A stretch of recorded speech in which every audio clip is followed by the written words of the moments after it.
Olá, Oi, professora. tudo bem? Agora é para valer, hein? Agora é para valer. Agora, agora a gente está ao vivo, estamos sérios, Mas estamos. não pode errar muito, só pode errar um pouquinho, tá? Agora é só errar um pouquinho. Eu comentava com a Pavim, quando fiz aquela live com ela, que a gente tem essa impressão, né, da primeira vez de fazer isso, só que a live ela tem uma pegada bem mais leve do que uma palestra, do que um evento presencial. Então a gente pode aliviar o clima um pouquinho mais para não ficar tão nervoso assim. Mas você sabe que eu acho que a live ela é um pouco mais pesada, porque a gente pode gravar e depois olhar os nossos erros, daí a gente se Exatamente. cobra muito, né? Exatamente. Eu principalmente, hora depois eu falo, meu Deus, fala com a mão, fala com a mão aqui, fala com a mão ali. Ah, mas você sabe que quando a gente vai conversar com as pessoas de comunicação, algumas dizem que você tem que falar com as mãos, não muito, né? Não deixar a mão ir É, além do seu rosto, mas falar com as mãos para ter um pouco de naturalidade, porque senão você também parece um robô, né? é verdade. Tem que tentar ficar um pouco mais tranquilo. E eu agora, né? Eu, aluno de quinto semestre de faculdade aí no meio de dois gigantes, duas gigantes, Ah, aí é. eu fico ainda mais, né? Fico ainda mais acuado, digamos assim. Não, mas eu não, eu acho que não. Eu acho que quando a gente tem esse tipo de situação, por exemplo, hoje é a minha primeira live. Então, me dá um friozinho na barriga, como se fosse a sua apresentação no seminário na classe. É. E tem um ator muito antigo, que ele já faleceu, inclusive, chamado Paulo Altran, que ele dizia o seguinte, que enquanto você tiver frio na barriga, fazendo aquilo que você gosta, é porque você respeita, né, a sua Hum, profissão e porque você tem responsabilidade sobre aquilo.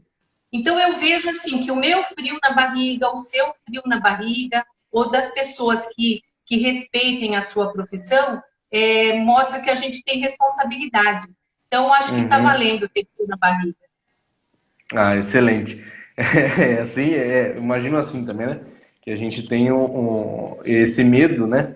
Entre aspas, esse receio, na verdade, por assim dizer, É, é realmente respeito pelo que a gente faz, né? Porque se a gente entrar de qualquer forma aqui, não, sem um frio na barriga, sem esse receio, quer dizer que você já não liga tanto assim mais, né?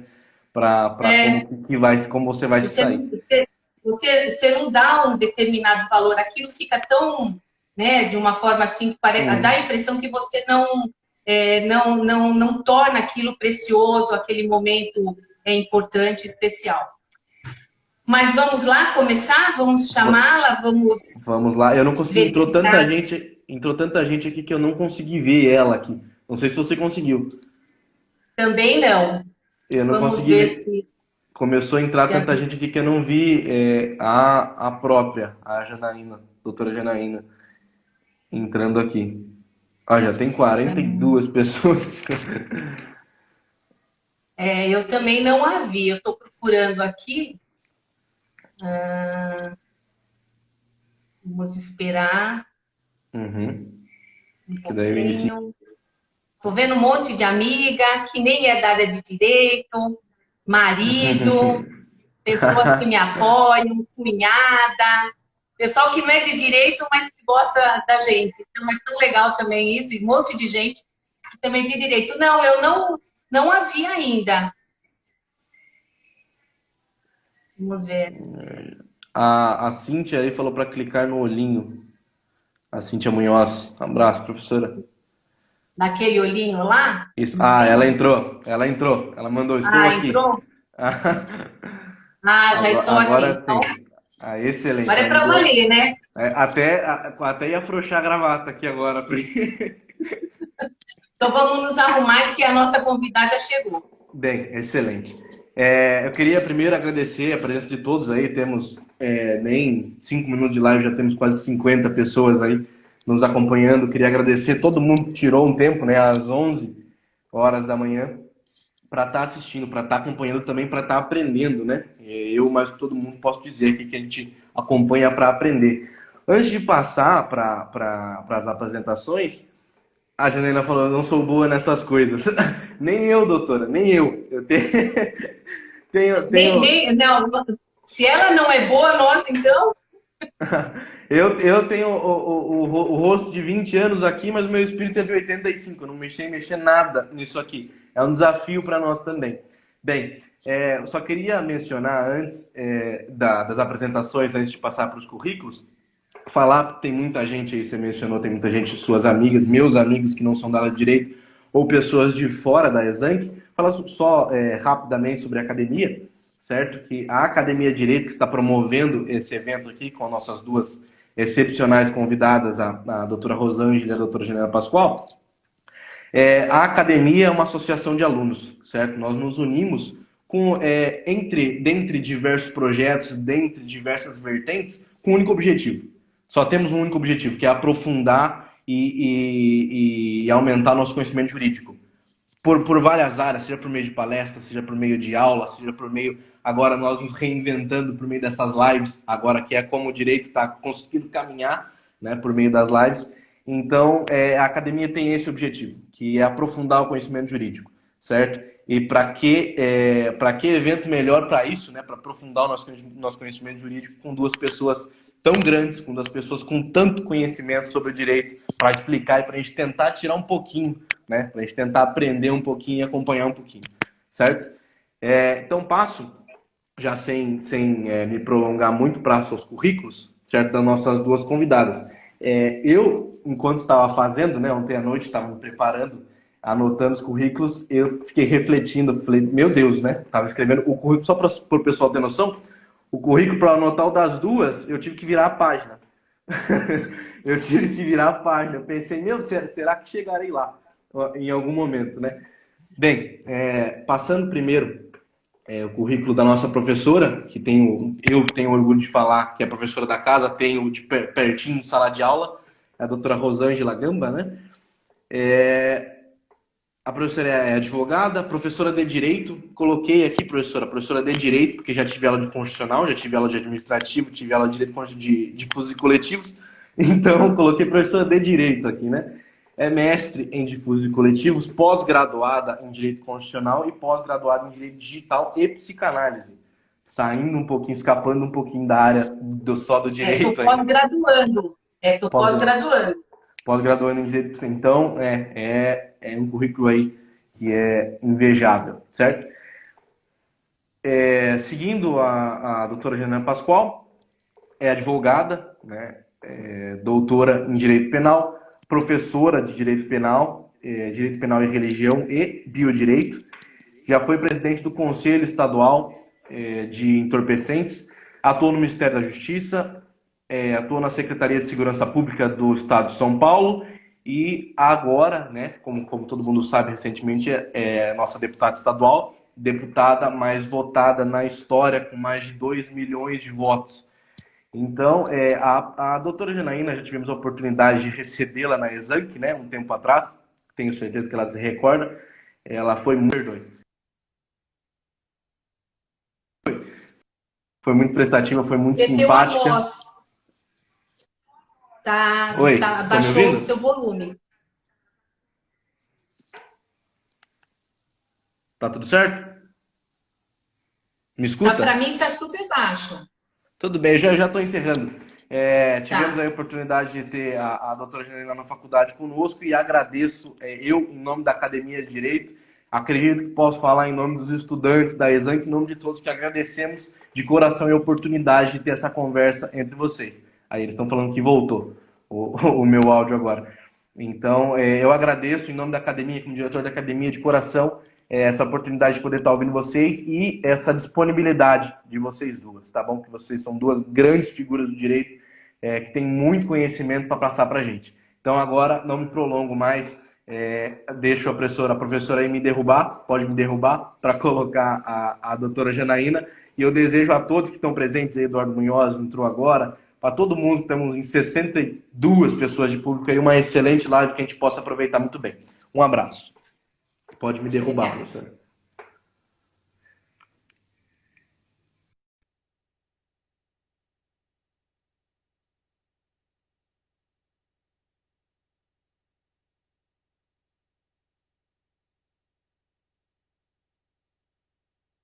Deixa eu achar a professora Janaína, adicionar.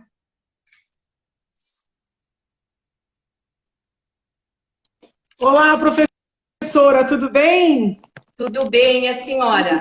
Senhora, tudo bem? Muito obrigada pelo convite.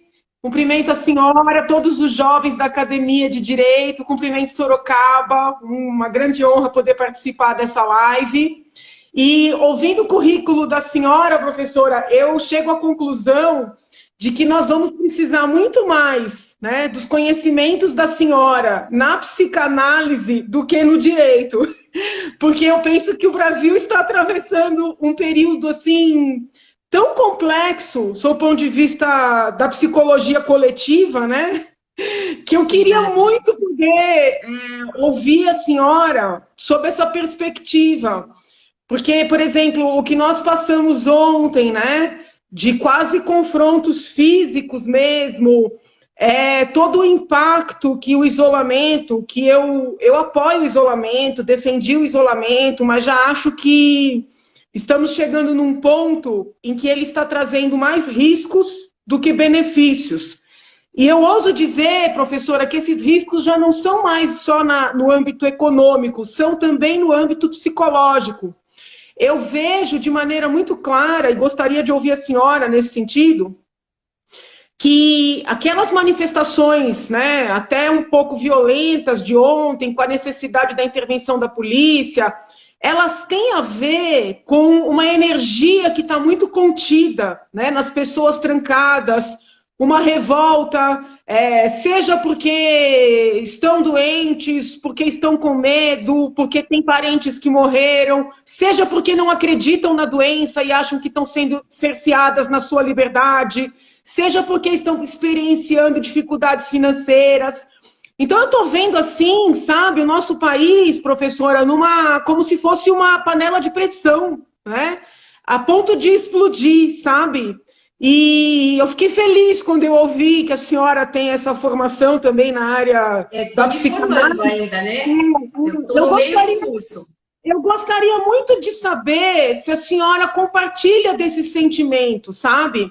Mesmo com relação às manifestações nos Estados Unidos, por óbvio, o fato, a morte daquele senhor negro, né, pelo policial, de maneira criminosa, uma execução, é muito grave, todas as vidas importam, as vidas negras importam, então eu não estou desmerecendo a causa, mas me parece que foi uma explosão, sabe? Diante do isolamento, da imposição de muitas regras, regras muitas vezes não compreendidas como legítimas. Então eu queria saber, né? Eu sei que eu deveria não vir aqui fazer pergunta, mas ouvindo esse seu currículo, eu fiquei muito, assim, instigada a pedir para a senhora fazer uma análise sobre essa perspectiva, né? Porque eu confesso à senhora que eu estou aflita. Eu fui uma das primeiras, né, na Assembleia a defender o isolamento, a dar apoio ao governador nesse primeiro momento, mas eu acho que já passou da hora da gente iniciar uma reabertura, porque o isolamento, ele tinha e tem e teve, por fim, preparar o sistema de saúde. E bem ou mal, muito embora com algumas contratações que nós estamos investigando, né? E se houver quem seja punido, será punido, mas houve uma estruturação. Então já é hora de começar a liberar as pessoas, né? Então eu estou defendendo uma abertura, né, com regras de distanciamento, e pela questão econômica, mas sobretudo pela questão psicológica e social, que eu acho que pode aí levar a gente para uma eclosão de conflitos, né, físicos inclusive, que, sob o ponto de vista institucional, podem ter uma consequência muito ruim para todas as partes. Não importa se a pessoa tem uma linha mais à direita, mais à esquerda, mais ao centro, mais apolítica, né? Então, eu queria muito ouvir a senhora, professora. Já começo perguntando. Eu primeiro gostaria, assim, imensamente de agradecer a academia pelo convite. Esses nossos alunos, eles são, na verdade, o sonho de consumo de todo professor. Ter pessoas como eles envolvidos, né, em questões que, inclusive, são importantes para a vida acadêmica, para a vida pessoal. eles são comprometidos, né, são bem engajados politicamente.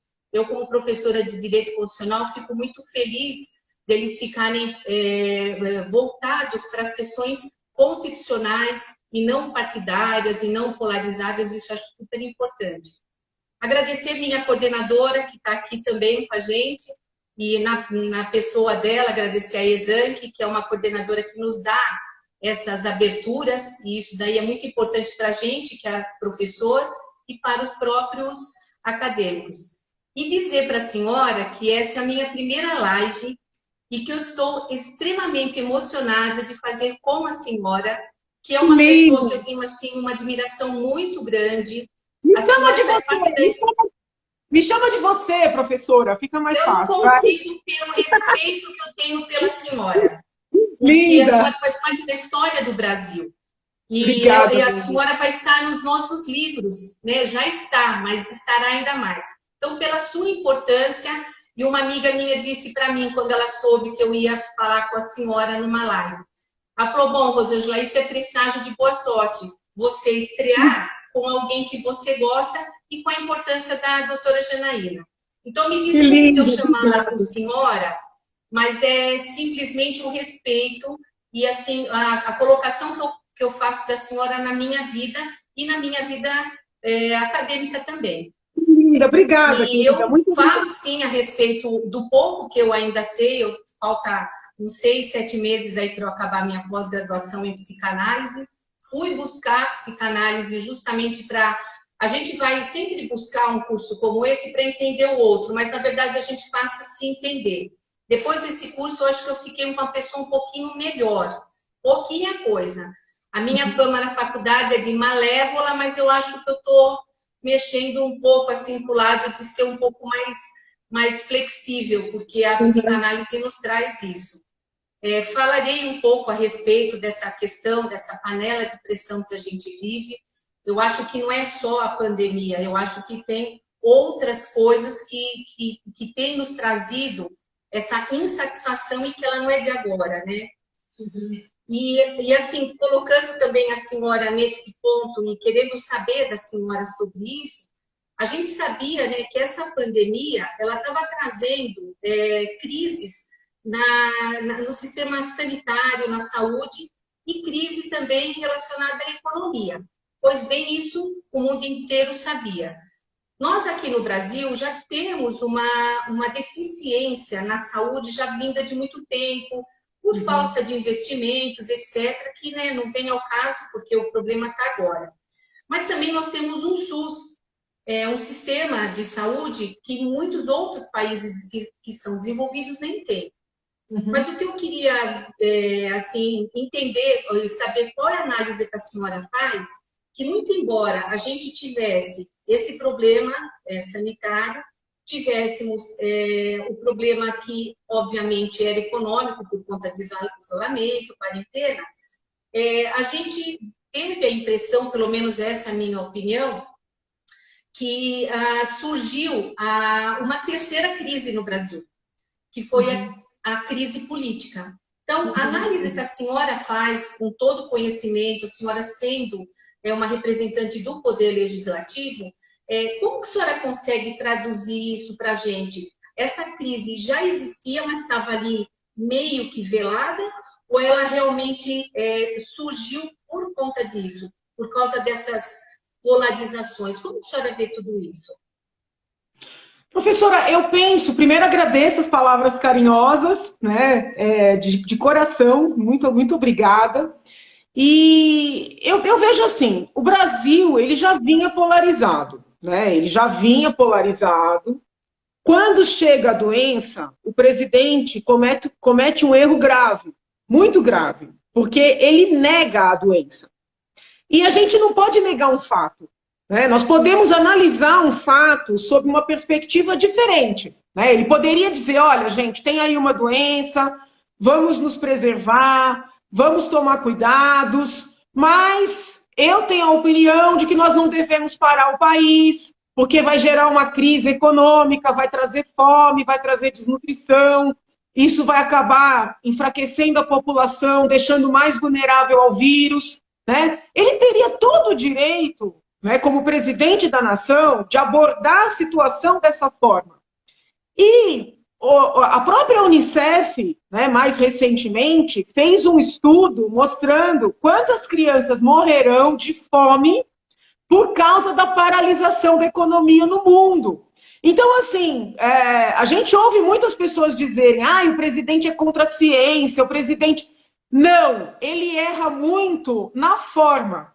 Ele teria todo o direito de defender a visão dele. A visão dele tem respaldo científico também, porque a Unicef fez um trabalho mostrando que as crianças vão morrer em função da fome, mas ele não tinha o direito de negar a doença. Porque, assim, o mundo inteiro está vivenciando essa doença. A doença existe.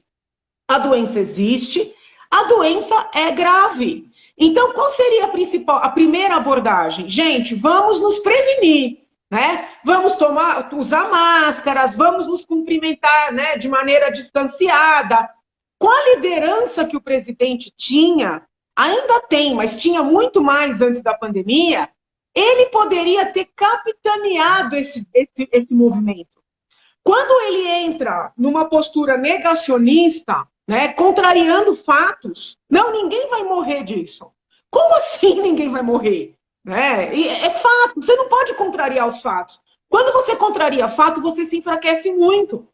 Porque parece que você está mentindo. Né? Então ele entrou num movimento negacionista que diminuiu muito o apoio dele, deu força, né, para outros quadros políticos que, bem intencionados ou não, né, não vou entrar no mérito, se apropriaram de um discurso de proteção da vida, da saúde, e com isso fizeram um palanque, entendeu?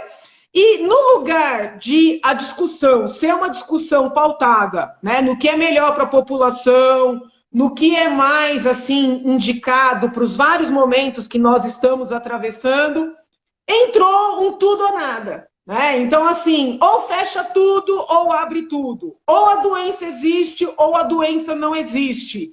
E a vida não é assim. Né? Ou a cloroquina tem que ser colocada na água, ou a cloroquina tem que ser tratada como cocaína. Né? Então, a gente entrou num recrudescimento de uma polarização que já havia. E eu vejo, professora, e falo isso com pesar, mas eu procuro ser sempre justa, muita culpa no presidente. Muita culpa no entorno mais próximo do presidente. Muita culpa no fato dele estar rodeado por jovens muito, assim, inexperientes em termos de vida, entendeu? Mas que foram se apegar às lições do Olavo de Carvalho de uma maneira muito superficial. Eu conheço a obra do Olavo de Carvalho, eu conheço o Olavo de Carvalho há mais tempo do que alguns desses jovens têm de vida, tá? Então, assim, o que ele escreveu e o que ele pregou a vida inteira foi que você não pode seguir cegamente ninguém. E, de repente, ele começa a criar hordas, né, de seguidores cegos. E dá orientações para esses jovens que estão orientando o presidente, né, orientações que não visam o presidente ter uma estabilidade para governar, mas que objetivam criar o caos para acabar mesmo com esse sistema que nós conhecemos. Nós, como professoras de direito, não podemos compactuar com isso. Não tem como. Né? Eu quero melhorar o Supremo? Quero. Eu compartilho de uma série de críticas contra o Supremo? Compartilho. Eu quero melhorar o Congresso e a política como um todo? Sim. Eu compartilho de uma série de críticas? Compartilho. Mas eu quero fazer tudo isso pelos meios institucionais. Esse grupo que capturou o presidente, né, eu digo que capturou porque eu pude conviver com ele um pouquinho, sabe? Durante a campanha. E ele não é isso que está sendo pintado. Ele não é.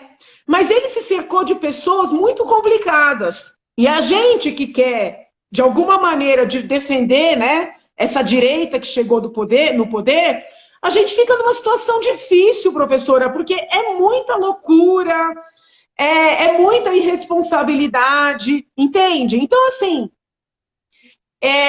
eu vejo uma polarização, eu vejo que existe um movimento contra ele, um movimento mal intencionado, não tenho como negar, mas ele tem muita culpa no fortalecimento desse movimento. Então, eu hoje apanho da esquerda, como sempre apanhei, e apanho da direita, que apoia o presidente, porque eu não vou aplaudir loucura, eu não vou aplaudir nenhum caminho que saia, né, da institucionalidade, da constitucionalidade, né? Aquelas pessoas que me acompanham há mais tempo vão recordar que quando eu pedi o impeachment da ex-presidente Dilma, e aí eu não vou entrar no mérito, que eu quero respeitar todas as linhas ideológicas, a pessoa que mais me atacou, professora, foi o Olavo de Carvalho.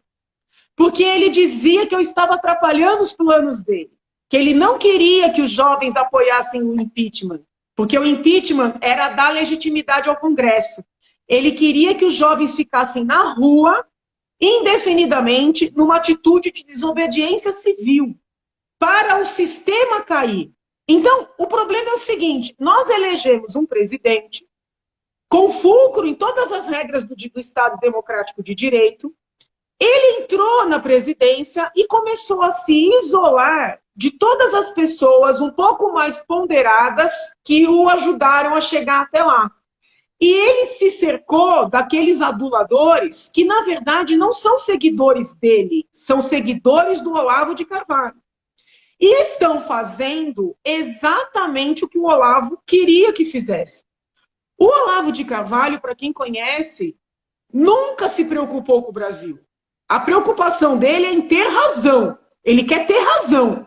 Ele não quer um Brasil livre, ele não quer um Brasil democrático, nada disso. Então, o que eu acho? Né, hoje eu fiquei muito feliz que o presidente deu uma orientação para no próximo domingo os seguidores dele não irem para as ruas. Porque como agora existem grupos oposicionistas indo para as ruas, ele falou, não vão para as ruas, porque nós não podemos estimular o confronto.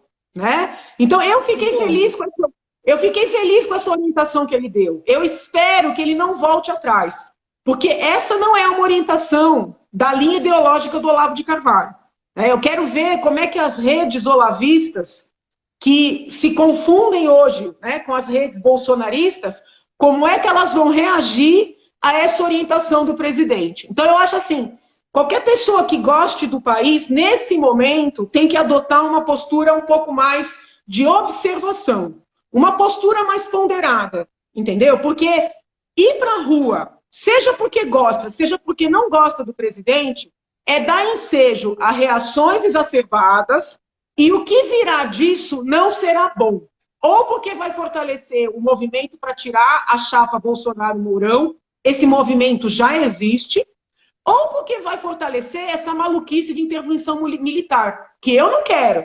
Né? Eu acredito que nenhum democrata queira. Então, é hora da gente ter mais cautela. É hora de procurar enxergar o que está por trás. Né? Eu vou ser aqui muito indelicada, vou tentar ser respeitosa, mas vou ser indelicada.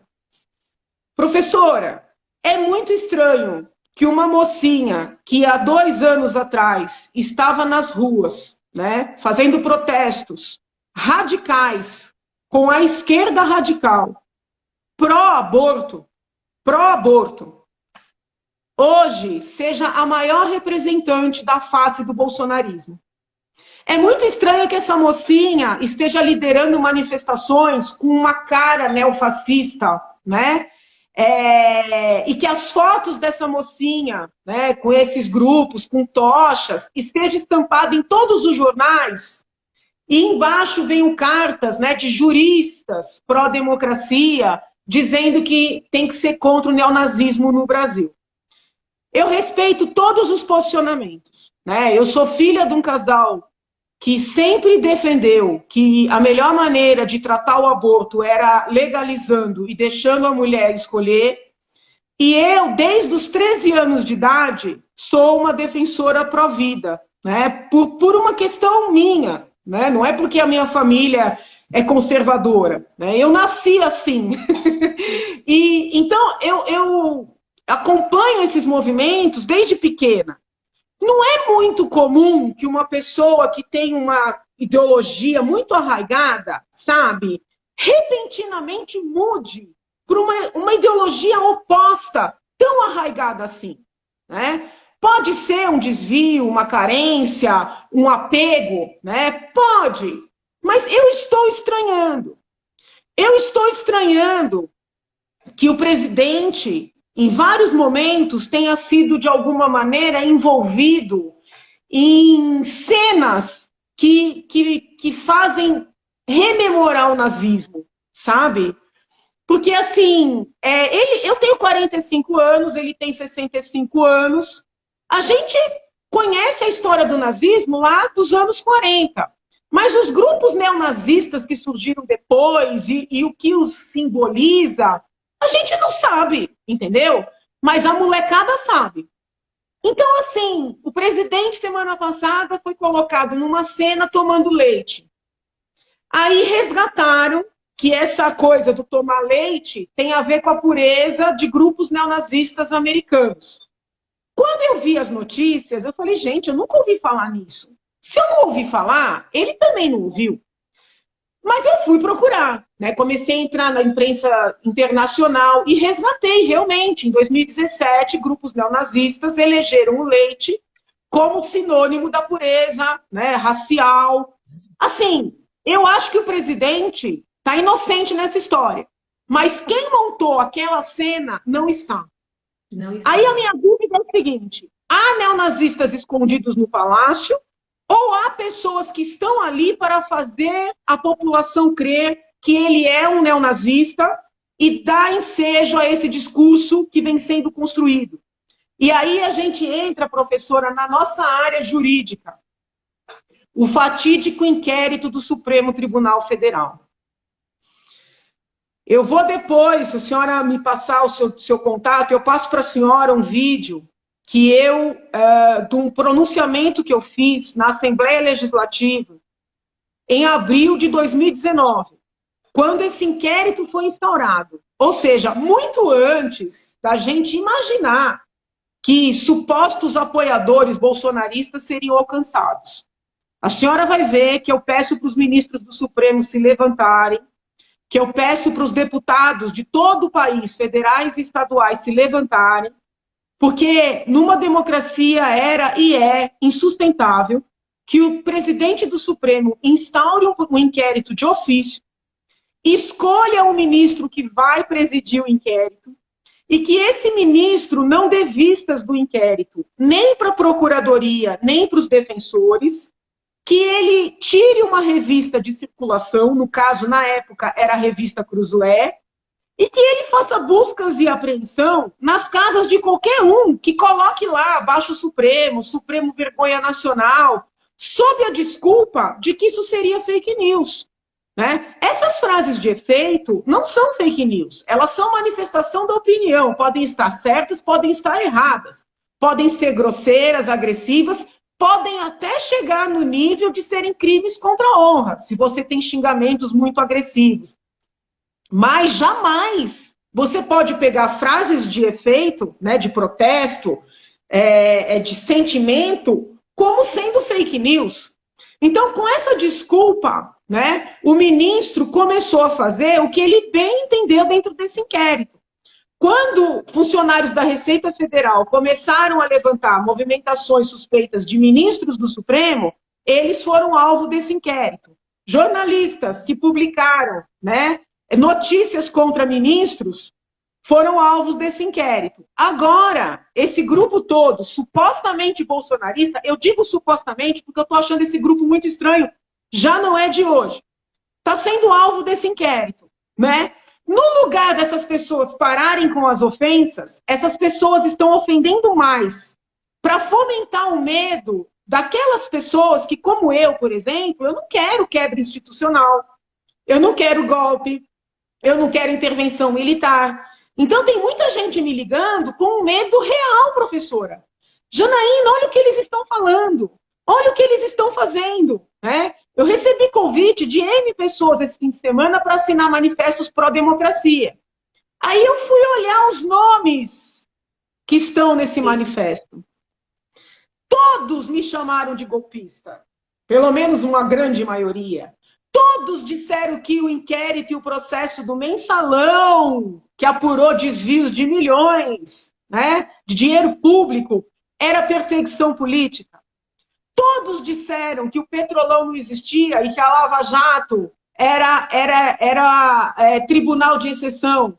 Agora, esses grandes juristas estão assinando manifestos sem levantar o fato do inquérito ter sido instaurado de ofício, sem se importar com o fato dos advogados constituídos não terem acesso a esse inquérito, sem estranhar que a deputada federal Lídice da Mata, que inclusive é uma parlamentar de esquerda, sendo presidente da CPMI das fake news, não consegue acessar o inquérito. Esses juristas pró-democracia não estão achando estranho o ministro relator ter dito que vai pegar as provas de ofício, professora, e vai levar para o TSE para instruir uma ação de cassação da chapa Bolsonaro-Mourão. Então, assim, tá muito estranho, a senhora entende? Tá estranho dos dois lados, né? E eu já há alguns meses tenho tentado falar para os bolsonaristas que eles têm que fazer uma defesa do presidente mais branda, né? Mais técnica, mais comedida, sem tantos ataques. E como eles não ouvem e estão perseguindo quem é de direita de verdade, aquelas pessoas que são, né, desde sempre, né, defensoras desses valores todos que elegeram o presidente, eu tenho muitas dúvidas se esses apoiadores são apoiadores de verdade. Porque, assim, quando a burrice é excessiva, a gente desconfia que tem uma inteligência por trás. A senhora entende? Sim. Então, assim, eu estou me alicerçando naquilo que sempre me salvou e me deu a legitimidade para falar, na técnica. A vida inteira eu sabe que uma das coisas que eu mais admiro na sua trajetória, né, na história que a senhora representa para a gente, é exatamente essa sua visão. Que todas as vezes que a senhora se deparou ou se coloca numa live ou numa entrevista ou numa rede de televisão, a senhora é sempre muito ponderada e sempre alicerçada na técnica. Então, quando a gente tem técnica, é muito difícil que o outro venha nos derrubar. Então, dentre várias coisas que eu admiro na senhora, essa questão técnica da senhora é muito forte. Então, não é porque a senhora apoiou, né, por exemplo, o presidente, que agora a senhora vai fechar os olhos e apoiar todas as outras coisas que ele está fazendo. Então, esse tipo de postura da senhora é uma postura que, a meu ver, é uma postura que eu procuro ter. Tomo o maior cuidado em sala de aula, porque a gente não pode, na verdade, exercer uma influência no sentido político, mas no sentido constitucional, sempre buscando. Na época do impeachment da ex-presidente, eu dava aula de direito constitucional para uma turma. Então, assim, eu evitava muito o embate, porque a gente tinha uma polarizaçãozinha na sala de aula. E eu sempre defendi para eles a ideia de que, pessoal, a gente precisa tecnicamente saber. Não adianta você, eu acho que o PT, que o PMDB, que o PSDB, não interessa. Interessa para nós que somos de direito, sabermos tudo a respeito da técnica. Como é que funciona o direito constitucional? Como é que funciona? Teve, não teve, mas sempre tecnicamente. Colocando essa questão que a senhora verifica, né, que existe um grupo que está sendo manobrado, né, me parece isso, que é um grupo que tem uma inteligência ali atrás e que está fazendo essa massa de manobra. A Constituição Federal, ela preconiza a independência dos poderes. E ela fala que eles precisam trabalhar de forma harmônica. A senhora entende, esse é o meu ponto de vista, que existe mais uma tendência dos poderes estarem trabalhando de forma independente do que tentando harmonia? Como que a senhora vê isso? Veja bem, a harmonia, essa harmonia constitucional, eu leio como respeito. Porque eu também tenho medo de muita harmonia, sabe, professora? Porque harmonia demais pode ser cumplicidade para o mal. E eu vejo que a divisão dos poderes, para funcionar, ela tem que ter, assim, um pouquinho de conflito. Não sei se eu estou conseguindo ser clara, porque quando eles ficam harmônicos demais, um pode encobrir as safadezas, desculpa falar desse jeito, do outro, né? Então, assim, eu prefiro ler essa harmonia como respeito, como urbanidade, e não como um consenso, né? Porque se houver um consenso, uma cumplicidade entre os poderes, aquele benefício dessa divisão, a gente deixa de usufruir, né? Eu vejo dessa forma. Então, vamos voltar para o inquérito. Se a senhora lembra bem, quando a gente teve o processo do mensalão, até pela necessidade da população entender o que estava acontecendo, nós tivemos acesso às várias peças processuais, né? E eu, como sou curiosa, eu procurei acompanhar as sessões. Lógico, a gente trabalha, mas eu dava um jeito de assistir, ou no escritório, ou à noite. Eu procurei ler as peças.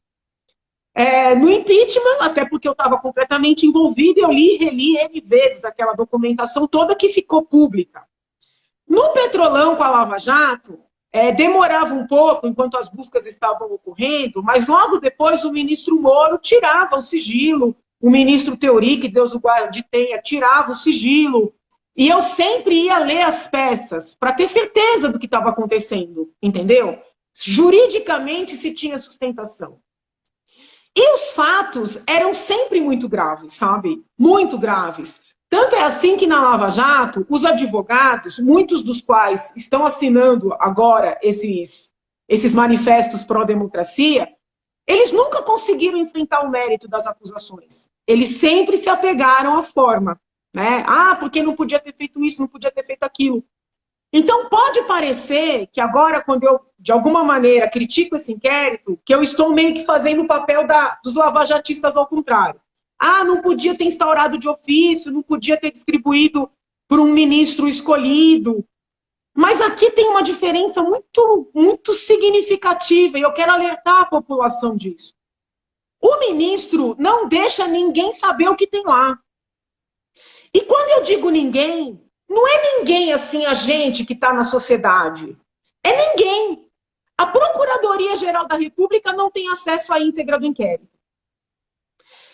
A OAB, que está peticionando, mesmo tendo uma linha majoritariamente esquerdista, e todo mundo sabe que a OAB tem, está achando estranho, está peticionando, pedindo para os advogados constituídos poderem olhar o inquérito. Porque os colegas, eu estou afastado da advocacia agora, eu saí do escritório, estou só na Assembleia, mas eu sou advogada, né? De coração, Então, os colegas constituídos nesse inquérito, desde a época da revista Cruzoé, lá atrás, eles não conseguem acessar a investigação na íntegra. Só um pedacinho.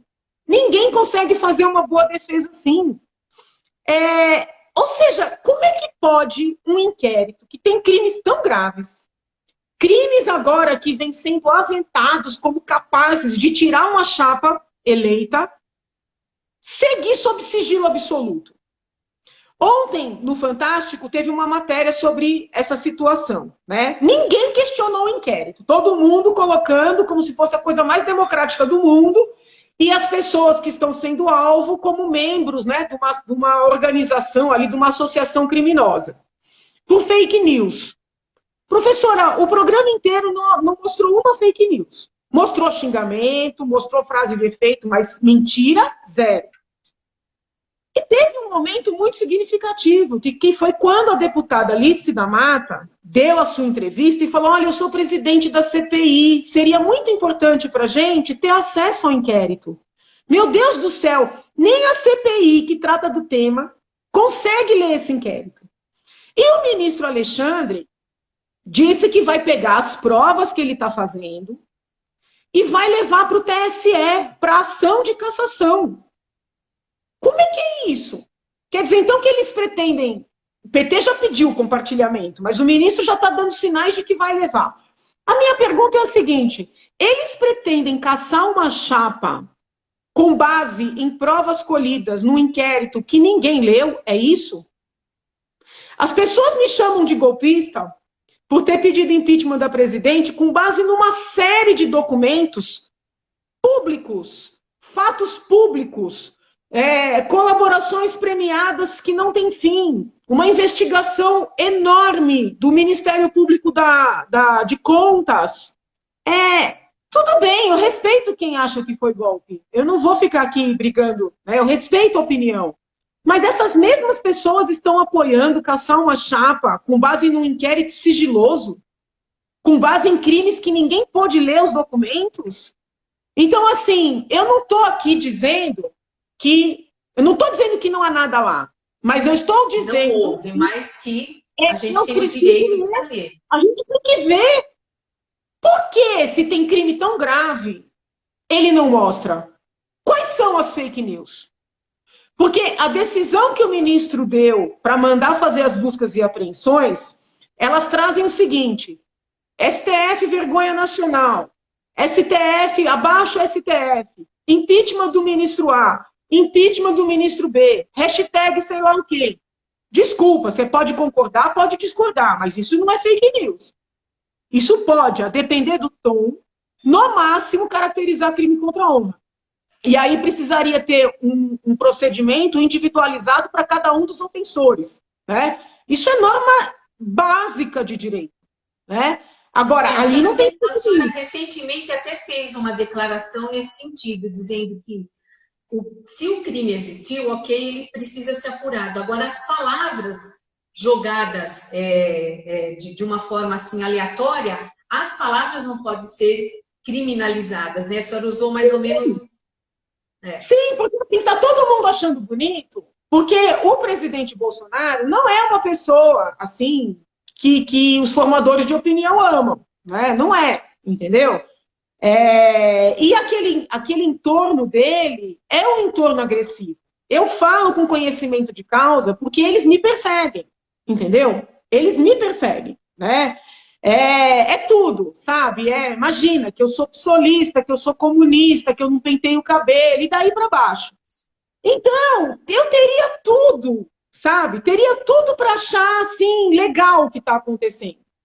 Mas eu preciso manter o distanciamento, né? Que, com a graça de Deus, essa formação jurídica me deu, e esses anos de treino, tentando mostrar para os meus alunos que eles não podem pessoalizar os conflitos, né? Que eles vão ser, muitas vezes na vida, seja na posição de juízes, de promotores, de advogados, convidados a misturar o sentimento deles, né, com o fato concreto, e que eles têm que tomar muito cuidado, né? Porque a gente não pode ser atropelado pelo sentimento. E é difícil, nós somos seres humanos. Então, assim, eu teria tudo para estar achando bonito o que está acontecendo, entendeu? Porque é um pessoal que não larga do meu pé. Mas, professora, está estranho. Porque quando a gente permite, né, que a fala do outro seja cerceada, assim, de uma maneira tão brutal, né? Porque é brutal você ter uma busca e apreensão por causa de meia dúzia de tweets, né? A gente está abrindo portas para fazerem isso conosco. Entendeu? A qualquer momento, A qualquer momento. Acaba causando na gente uma certa insegurança. Eu não vou me manifestar numa rede social com medo de... Aí começa a entrar naquela... começa você a achar que também, uma hora, isso pode acontecer com você. Hoje está acontecendo com grandes empresários, né? Você vê Luciano Hang, empresários de academia, pessoas, de uma certa forma, que têm, né, um posicionamento bastante agressivo na mídia. E aí, de repente, né, nas redes sociais, de repente isso começa a se voltar para uma outra classe, né? Então, eu tenho que tomar cuidado com o que eu falo para que eu não também, de repente, um ministro aí do Supremo se sinta ofendido e venha me buscar, né? Como é que vai acontecer o meu celular, meu notebook, ou seja lá o que for. E outra, existe um procedimento para isso. Vamos supor, o ministro se sentiu ofendido. que ele tem que fazer? Ele tem que representar para a Procuradoria-Geral da República. A Procuradoria-Geral da República vai verificar se é uma pessoa que tem prerrogativa de foro ou não, e a Procuradoria vai provocar a instauração da investigação. Então, por exemplo, se é uma pessoa que não tem prerrogativa de foro, não tem sentido o procedimento ficar no Supremo, professora. Tem que ser na primeira instância. Então, assim, tudo está estranho, sabe? Tudo está acontecendo completamente à revelia das normas. E se nós resgatarmos os blogs esquerdistas, as páginas esquerdistas, que também me bateram muito, né, na época do impeachment, inclusive sob o ponto de vista sexual, de maneira bem mais agressiva do que os direitistas. Os direitistas, eles são muito contundentes, eles ofendem, mas eles não vão muito para o caminho sexual. Os esquerdistas me batiam muito na questão sexual, eu achava muito pesado isso. Nunca ninguém alegou que eles faziam fake news, que eles recebiam dinheiro de publicidade de empresa pública. Então, assim, tem alguma coisa esquisita acontecendo, sabe? Tem alguma coisa esquisita. Eu não vou passar a mão na cabeça desse pessoal agressivo, né, que ofende as pessoas. Eu acho que essas pessoas agressivas, se o presidente tiver 2 neurônios, ele afasta essas pessoas dele, tá? Se ele tiver eu vou falar aqui de novo, se o presidente tiver 2 neurônios, ele afasta essa molecada agressiva dele, porque eu não sei qual é a dessa molecada. Eu estou achando tudo muito estranho. Agora, referendar procedimento inconstitucional do Supremo Tribunal Federal, só porque eu acho que essas pessoas agressivas, né, estão passando dos limites, estão prejudicando o governo e estão me perseguindo, nessa armadilha eu não vou cair. Nessa armadilha eu não vou cair. E eu não vou assinar manifesto com gente que eu sei que, quando interessa, apresenta queixa-crime contra quem pensa diferente, entendeu? Alega que processo juridicamente perfeito é golpe. Então, eu não vou cair nessas armadilhas. O que está acontecendo agora? Eu estou completamente isolada, né? Mas não se diz que é melhor estar só do que mal acompanhado? Tudo bem, né? Vou seguir apanhando de todos os lados, mas vou seguir com o compromisso que eu assumi com o meu curso, né? O curso que eu fiz como estudante, o curso que eu ministro, né, como docente, apesar de agora estar afastada por causa do mandato. Mas, assim, eu não vou cair em armadilha, professora. Que a gente está, assim, num terreno muito pantanoso, sabe? Num terreno pantanoso, né? E eu acho que quem hoje tem amor à democracia tem que dar uma recuada, sabe? No tom, nas manifestações, observar um pouco mais, para a gente poder identificar quem é quem, sabe? Quem é quem? E a senhora tocou num ponto bastante interessante dentro da psicanálise, né? Que hoje o que nós estamos vivendo é exatamente um momento de observação, né? A gente precisa observar mais o que está acontecendo. A gente está vivendo numa fase muito difícil, não só aqui no Brasil, né, dentre todos esses problemas que a gente tem, mas o mundo inteiro, né? Então, a energia do mundo, ela não está equilibrada, a gente não se sente, né? E essa questão de você se afastar e analisar, dentro da psicanálise, é o que a gente precisa fazer. Não é fácil. Por exemplo, a senhora não se sinta sozinha, porque muitas pessoas estão ao seu lado e entendem exatamente disso. Uma coisa é você, eu gosto dela, outra coisa eu não gosto, mas eu tenho admiração pelo que fez, ou pelo que não fez, ou posso ou não criticar. Então, hoje, né, a gente, esse distanciamento que a senhora propõe, eu acho que é um distanciamento, inclusive, que nos ajuda no nosso tratamento emocional. É você tentar entender o que está acontecendo com você, o que está acontecendo com as pessoas próximas e acontecer com o Brasil. A gente está a quase 4 minutos para terminar esse bate-papo, que eu ficaria com a senhora... Ficaria muito tempo, a senhora é muito agradável de conversar, é muito gostoso. Como que eu falo muito? Não, Eu falo mas demais. a gente está praticamente a 4 minutos aí para terminar. Uhum. E eu gostaria de dizer assim para a senhora, né? Espero que a gente consiga fazer outras. A senhora esteve na Exanc na época, né, que a senhora a senhora tinha se candidatado. Eu não quis chegar perto da senhora porque tinha muito assédio dos alunos. E eu achei, né? Aí todo mundo falou: você não foi lá, você adora ela, você não foi lá? E não, porque, coitada, ela já estava cansada, ela tinha que ir embora. Mas eu tenho o maior prazer de um dia poder encontrá-la pessoalmente, por essa admiração que eu tenho pela senhora. Mas eu gostaria que a senhora deixasse já deixou uma dica bacana, que é a coisa do afastamento, da gente poder entender tudo isso. E o que mais que a senhora poderia deixar, fora tudo isso que a senhora nos falou, nos ajudou, nos fez, na verdade, abrir nossa mente, né, para outras colocações. O que a senhora poderia deixar aqui para a gente, para todos esses seus admiradores que estão aí na live? Bom, primeiro eu queria agradecer o carinho, a receptividade, esse diálogo, o espaço, né?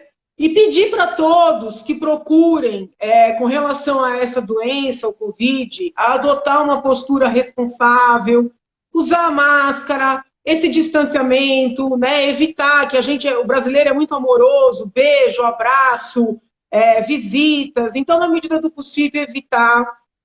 E se prefeitos, vereadores, né, tiverem acesso a essa fala, pedir para trabalhar pela abertura. Não só pelas questões econômicas, porque eu estou muito preocupada com os pequenos comerciantes, com os pequenos empreendedores, porque muitos já não vão mais reabrir, né? Eles estão mesmo sendo condenados à pena de morte. Então, não só pela questão econômica, mas porque eu acho que nós estamos num momento de muita tensão e que as pessoas estão, né, guardando essa energia contida, a energia que a gente dedica ao trabalho, às atividades normais, ao próprio deslocamento para o trabalho, para esses protestos de final de semana, né? E isso pode gerar situações explosivas, com reações igualmente explosivas, e só a democracia real vai perder. Eu não sei que grupo vai se fortalecer daí. Não importa. O que importa é que se o nosso povo, que é um povo pacífico, entrar em guerra entre si, né, o país vai perder, a democracia vai perder. Então eu peço encarecidamente que a população tenha responsabilidade e que as autoridades acelerem o passo na reabertura, né, orientando nessa necessária responsabilidade, para que nós tratemos da saúde, da economia e, principalmente, consigamos diminuir, né, essa tensão, essa temperatura, para que o nosso país progrida em paz. Né? Porque qualquer autoridade que fomente o conflito neste país vai me ter como opositora, não importa a linha ideológica. Obrigada, professora. Obrigada, Sorocaba. Obrigada, nós que agradecemos. Obrigada. Vai daqui a pouco cair nossa live, mas que Deus nos abençoe. Muito obrigada. A todos nós, amém. Obrigada, professora. Fica com Deus. Obrigada. Obrigada.